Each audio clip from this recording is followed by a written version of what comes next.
Accurate, transparent, undiluted. We go there. We bring you the news behind the news. Hana FM News. If it's new, then it's news.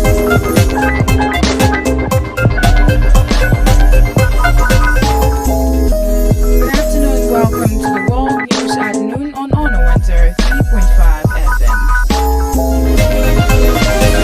And the news this afternoon, planned nationwide protest begins in Ibadan, Port Harcourt, Abuja. On the foreign scene, Hamas fires rockets at Israel over Gaza airstrikes. In business, Nigeria's public debt rises 48% to over 144 trillion naira.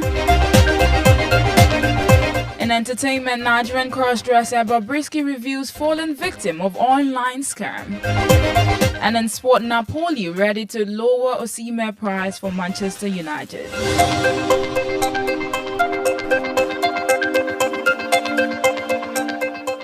Welcome once again to the news. I am Temitope Dada.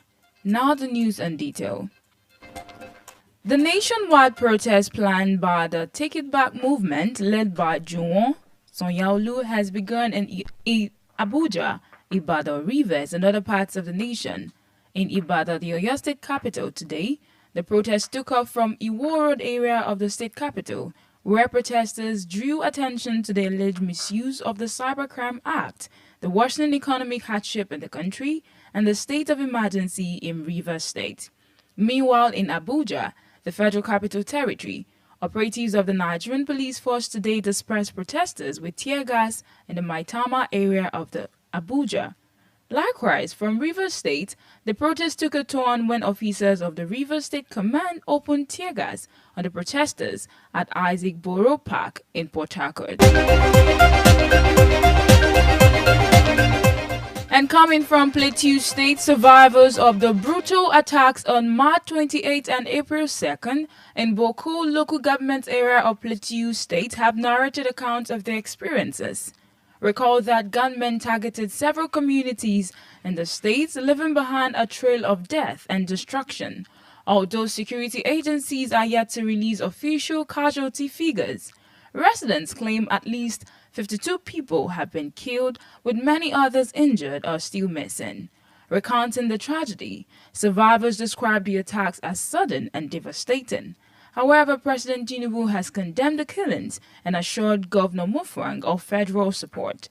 He also instructed the National Emergency Management Agency, NEMA, to collaborate with Plateau State authorities to provide relief to affected communities.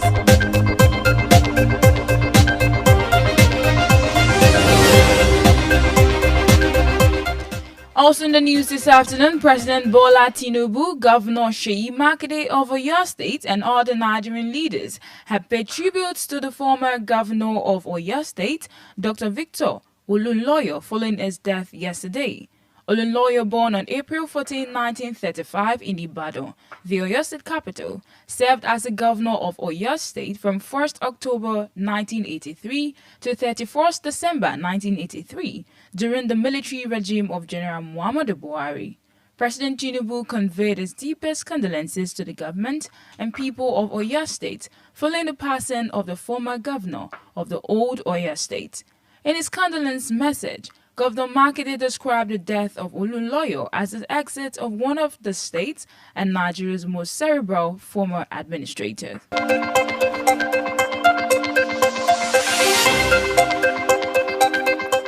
Moving on to the foreign scene, coming from Israel this afternoon, Palestinian militant group Hamas said it launched rockets into southern Israel in response to what it called Israeli massacres of civilians in Gaza. Israel's military said about 10 projectiles were fired, but most were intercepted. One rocket reportedly struck the southern city of Ashkelon. Following the attack, Israeli Prime Minister Benjamin Netanyahu ordered a strong response, according to a statement from his office. Minutes after the statement, the Israeli military issued an order for residents of several areas in central Gaza to evacuate ahead of planned strikes, indicating that the rocket's fire originated from there.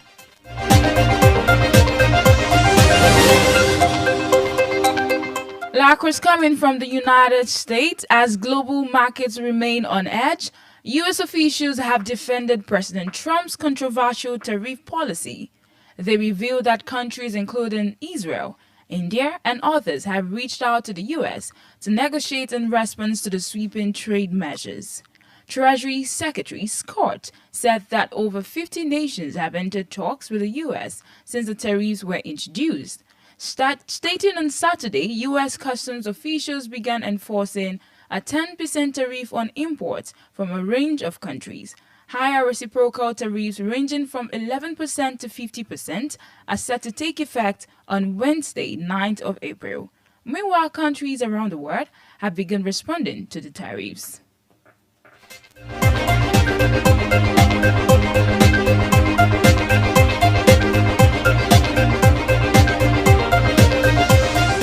On the business report this afternoon, Nigeria's total debt reached its highest on record last year as a weaker naira inflated dollar-denominated borrowings, even as overall debt rose due to federal budget deficit.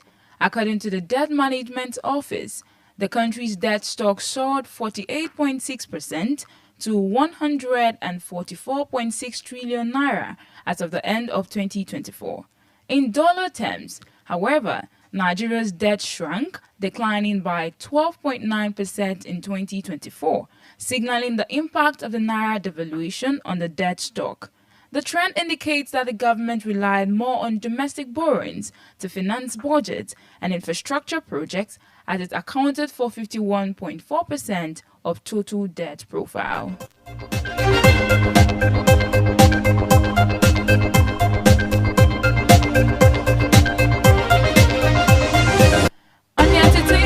On the entertainment news this afternoon, popular cross-dresser Bobrisky recently revealed that he fell victim to a romance scam, losing $990 to a fraudster posing as a potential lover.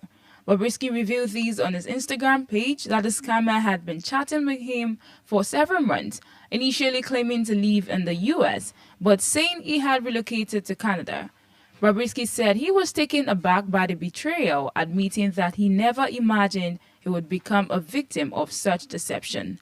He also shared screenshots of their chats and a photo of the alleged scammer on his Instagram page, warning Nigerians to be cautious and not fall prey to similar tactics.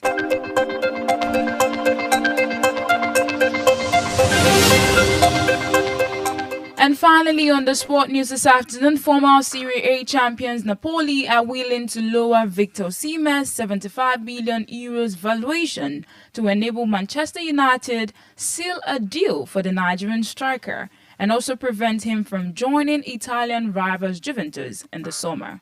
Currently on loan at Galatasaray, Osimhen is destined to part ways with Napoli at the end of the current season, with top European clubs jostling for his signature.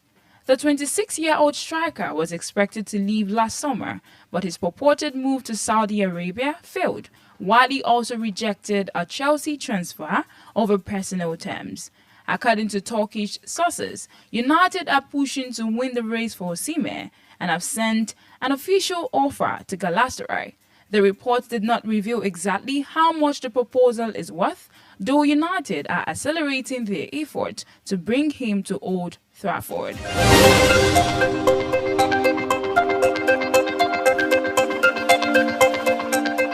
And that'll be all for now on the World News at noon on Honor 103.5 FM. Before we go, here is a recap of the major stories. On the national news this afternoon, we informed you that the planned nationwide protest has begun in Ibadan, Abuja, Port Harcourt, and other parts of the nation. And on the foreign scene, Hamas fired rockets at Israel over Gaza airstrikes. In business, Nigeria's public debt has risen to 48% to over 144 trillion naira. In entertainment, Nigerian crossdresser Bobrisky has revealed fallen victim of online scam. And on the sport news, Napoli is ready to lower Osimhen's price for Manchester United.